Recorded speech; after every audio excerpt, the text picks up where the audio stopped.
बोलो जगदम्बे मात की जय। श्री हरि ओम श्री परमात्मने नमः। श्री मद्वैपायन मुनि वेद व्यास प्रणीत महाभागवत देवी पुराण 17वां अध्याय। भगवती भागीरथी का हरिद्वार प्रयाग होते हुए काशी आगमन। जहन्नु ऋषि के आश्रम में जाना और फिर समुद्र तट पर पहुंचना। श्री महादेव जी बोले, इस प्रकार महादेवी गंगा बहुत योजन दूरी को पार कर उन महात्मा राजा भगीरथ के साथ हरिद्वार आ गई। नारद वहां सप्तर्षियों ने देवताओं के लिए भी अत्यंत दुर्लभ गंगा को देखकर शंख की ध्वनि के साथ आनंद पूर्वक उनकी पूजा की और उन सातों ऋषियों ने भी सातों दिशाओं में पृथक पृथक महाशंख बजाए। तब उस शंख ध्वनि को सुनकर भगीरथ गंगा तीव्र वेग धारण कर राजा भगीरथ के समीप में ही 7 धाराओं में विभक्त हो गई। तत्पश्चात पराशांभवी भगवती गंगा ने वेग पूर्वक पाषाणों को तोड़कर नदियों के साथ मिलकर आग्नेय दिशा की ओर प्रस्थान किया। मुनि श्रेष्ठ शिवा भगवती गंगा प्रयाग में आकर यमुना और सरस्वती के साथ मिल गई। प्रयाग में पुण्यमयी भगीरथी गंगा देवताओं के लिए भी दुर्लभ है। मुने, वहां किए गए स्नान, तप और दान पुण्य से भी पुण्यतर है। वहां ब्रह्मादि तथा सभी सुराधीश भी स्नान कर अपने आप को पवित्र मानते हैं, फिर अन्य की क्या बात है। तत्पश्चात महेश्वरी गंगा पूर्वाभिमुख होकर कुछ दूर चलकर भगवान शंकर का दर्शन करने के लिए उत्तराभिमुखी होकर काशी को प्राप्त हुई। मुने, जिस प्रकार काशी महामोक्ष प्रदा है, उसी प्रकार पुण्यात्मा भगवती गंगा महान पापों का नाश करने वाली है। वहां ज्ञान अथवा अज्ञान पूर्वक देह त्याग करने वाले प्राणी को सुरोत्तमा कल्याणी भगवती गंगा शाश्वत शांति प्रद मोक्ष प्रदान करती हैं। महामुनि, काशी में देह त्याग करने वाले पापी प्राणियों को भी मुक्ति के लिए अन्य साधनों की अपेक्षा नहीं होती। ये मैं सच सच कहता हूँ। भगवती गंगा सभी स्थानों पर सुलभ है, किंतु हरिद्वार, प्रयाग और गंगा सागर संगम, इन 3 स्थानों पर गंगा की प्राप्ति दुर्लभ है। नारद, इस प्रकार परम वेगवती गंगा को काशी में आई हुई देखकर काशी क्षेत्र की रक्षा करने वाले भैरव श्रेष्ठ दंड लेकर तीव्र गति से उनकी ओर दौड़े। दुर्धर्ष भैरव ने गंगा से कहा, द्रवमयी, तुम कौन हो और कहां से आई हो? तुम काशी को क्यों जलाप्लावित कर रही हो? यह देवादिदेव महात्मा भगवान शंकर की नगरी है। इस नगरी के संरक्षक मुझ भैरव को क्या तुम नहीं जानती हो? तदंतर भीषण नेत्र वाले, हाथ में दंड उठाए हुए साक्षात प्रलयंकारी महाकाल सदृश भैरव से भगवती गंगा ने यह वचन कहा, मैं द्रवमयी भगवती गंगा भगवान शंकर की प्रिया हूँ और पृथ्वी तल पर आई हूँ और भगवान शंकर के शीश पर प्रतिष्ठित होकर भगवान विश्वेश्वर के दर्शन के लिए उनके निकट काशी आई हूँ। काल भैरव, आप रुकिए, मैं काशी को जल प्लावित नहीं करूंगी। श्री महादेव जी बोले, भगवती गंगा के इस प्रकार कहने पर महाबाहु काल भैरव ने अपने दंड को नीचे करके शिव प्रिया भगवती गंगा को नमस्कार किया। महात्मा भैरव के द्वारा इस प्रकार सम्मानित होकर भगवती गंगा कामाख्या पीठ का दर्शन करने के लिए पूर्वाभिमुखी हो गई। उनका अभिप्राय जानकर महाबुद्धिमान राजा भगीरथ ने भी कुछ क्षण के लिए अपने सारथी को रोक दिया और शंख बजाना भी बंद कर दिया।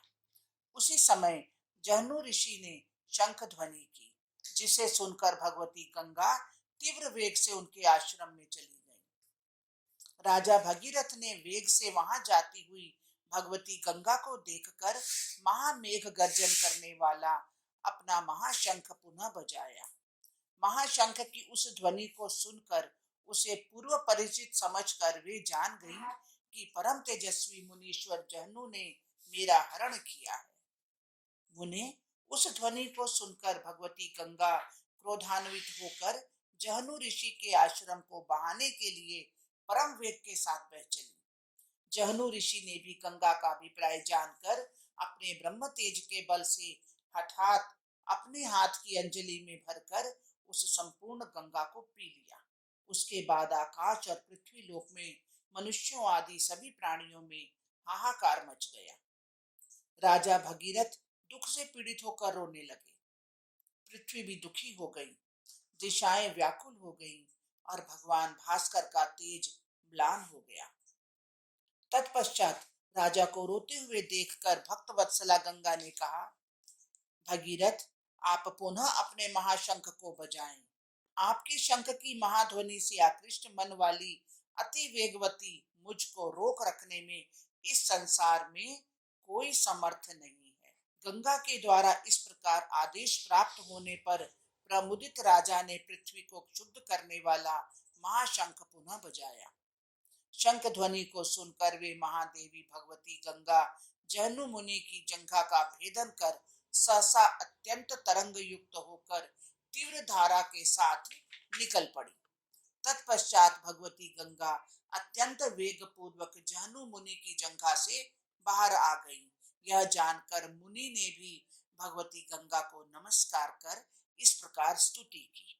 मुनि बोले, माता, आप सर्वश्रेष्ठ, अतुलनीय, पराशक्ति, सर्वाश्रय दात्री, लोगों को पवित्र करने वाली, आनंद और मोक्ष प्रदान करने वाली तथा संपूर्ण जगत द्वारा वंदित चरण कमल वाली हैं। आपको ब्रह्मा, विष्णु तथा महेश नहीं जानते तथा अन्य लोग भी नहीं जानते। भगवान शिव के मस्तक से सम्मानित शिवे, फिर मैं आपको कैसे जान सकता हूँ? मैं आपके अचिंत्य और अपार रूप और चरित्र का क्या वर्णन करूं? ब्रह्मादि देवताओं के द्वारा पूजित आप सूर्य नदी के रूप में प्रतिष्ठित हैं। स्वतंत्र रूप से विचरण करने वाली शिवे माता, आप अपने शुभ गुणों से पुण्य तथा करुणा का विस्तार करके मुझ कृतापराध और शरणागत को क्षमा कीजिए। मेरा इस पृथ्वी पर जन्म और कर्म दोनों धन्य हुए। मेरी कठिन तपस्या धन्य हुई तथा मेरे ये दोनों नेत्र भी धन्य हुए। जो त्रिलोचन भगवान शंकर की आराध्या आपका मैं अपने नेत्रों से दर्शन कर रहा हूँ, आपके जल के स्पर्श से ये दोनों हाथ धन्य हो गए और यह मेरा शरीर भी धन्य हुआ जिसमें आपका पावन जल गया। भगवान शंकर के मस्तक पर विराजमान तथा सभी प्राणियों के हित के लिए पृथ्वी पर अवतीर्ण आपको नमस्कार है, नमस्कार है, नमस्कार है। देवी गंगे, आप स्वर्ग और मोक्ष देने वाली हैं, पतितों को पवित्र करने वाली हैं। मैं आपकी शरण में हूँ। आप मुझ पर प्रसन्न होकर मेरा उद्धार कीजिए। श्री महादेव जी बोले, मुनीश्वर, जहनु के द्वारा इस प्रकार स्तुति किए जाने पर प्रसन्न मुख वाली दिव्य रूप धरा भगवती गंगा ने मुनि श्रेष्ठ जहनु से कहा। गंगा जी बोली, तात, मैं आपकी पुत्री हूँ क्योंकि मैं आपके शरीर से निकली हूँ। मुनि, इसमें आपका कोई अपराध नहीं, आप स्थिर चित्त हो। पिताजी, आज से मेरा नाम जाह्नवी हो गया। मुनि श्रेष्ठ, इस संसार में आपकी कीर्ति विख्यात होगी। मुने, इस संसार में जो लोग मेरा जाह्नवी के नाम से एक बार भी स्मरण करेंगे, उन्हें पाप अथवा दुख नहीं होंगे। मुनि श्रेष्ठ, आप मेरे परम भक्त हैं। जो लोग आपके चरित्र का स्मरण करेंगे, उन पर मैं सदा प्रसन्न रहूंगी।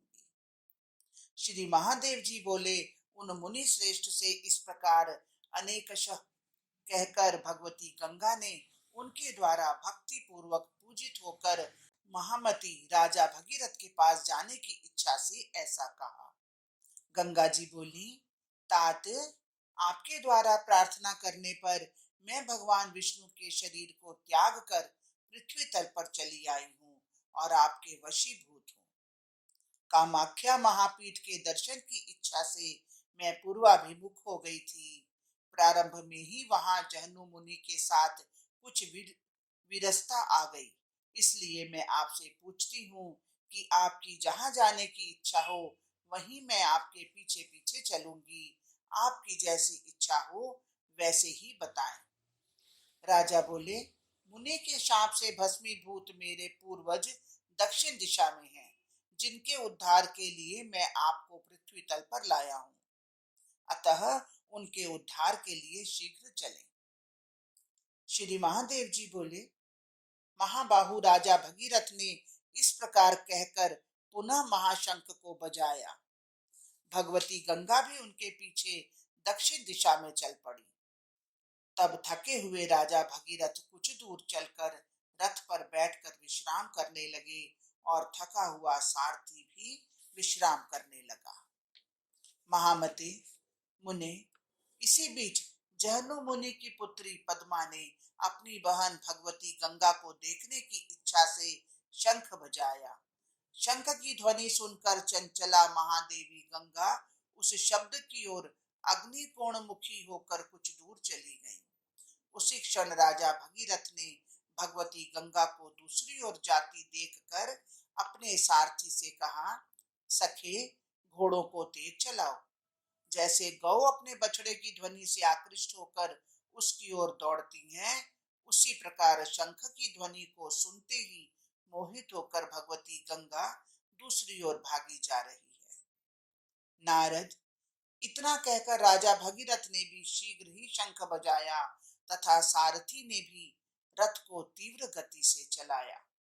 यह सुनकर पुनः भगवती गंगा राजा के रथ की अनुगामिनी हो गई। इसी कारण पद्मा अत्यंत क्रुद्ध होकर जल रूप में सुशोभित होने लगी। वह पुण्य सलिला पद्मा विस्तृत प्रवाह से वेग पूर्वक पूर्व दिशा की ओर चली और सिंधु राज में मिल गई। तत्पश्चात पाप का हरण करने वाली भगवती महादेवी गंगा अत्यंत वेग पूर्वक दक्षिण दिशा की ओर चली गई।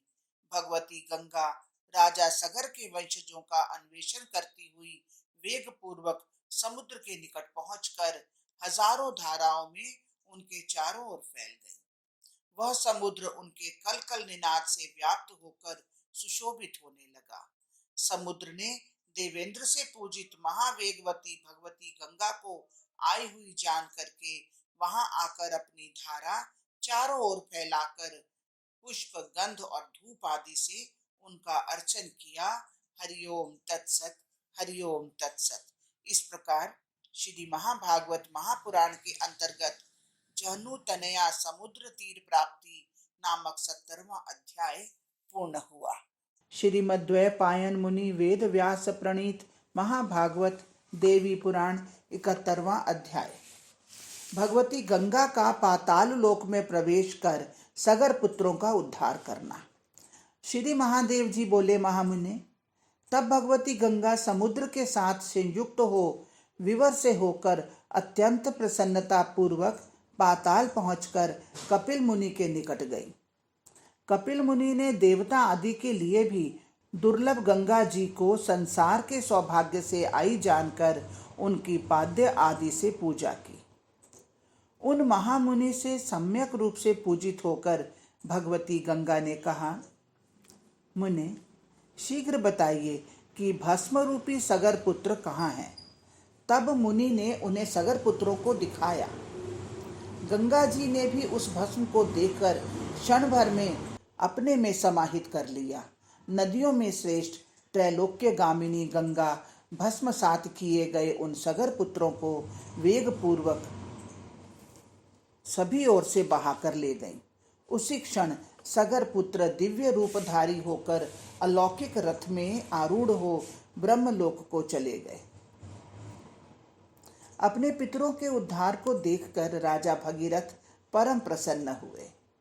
जय गंगे ऐसी स्तुति करते हुए रथ में नृत्य करने लगे। राजाओं द्वारा वंदित मध्याह्नकालीन सूर्य के समान तेजस्वी रोमांचित शरीर वाले राजा ने महान शब्द करने वाले शंख को बजाया।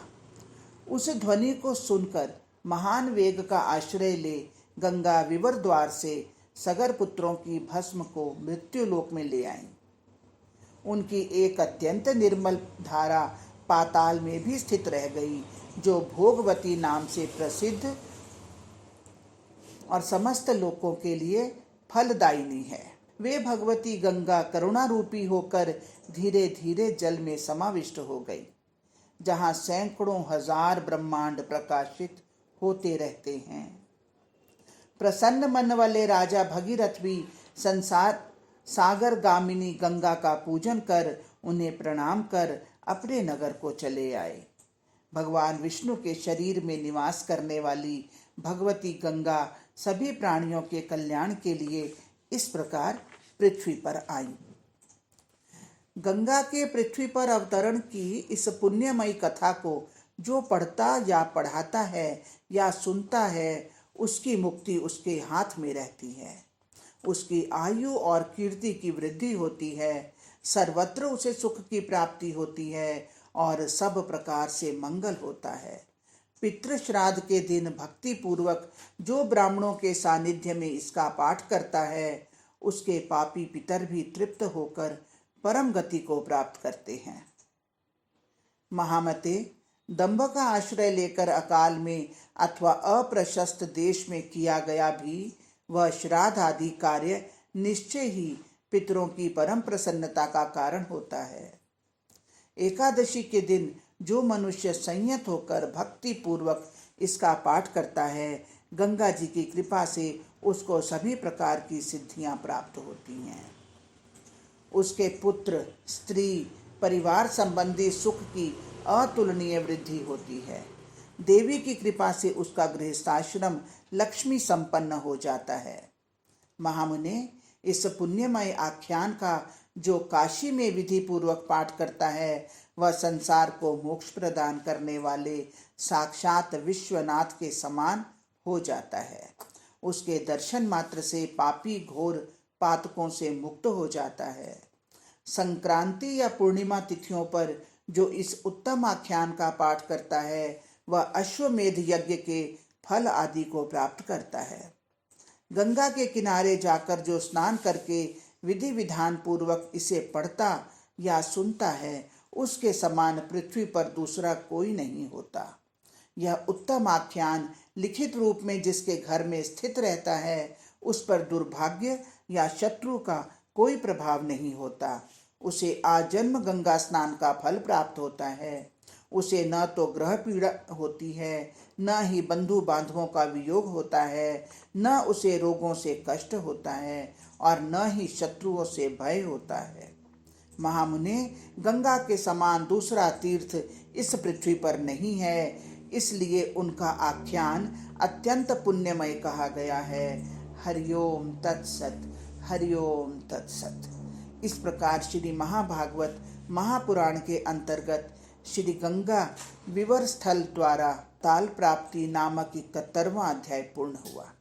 इस प्रकार श्री महाभागवत महापुराण के अंतर्गत श्री गंगा विवर स्थल द्वारा पाताल प्राप्ति नामक 71वां अध्याय पूर्ण हुआ।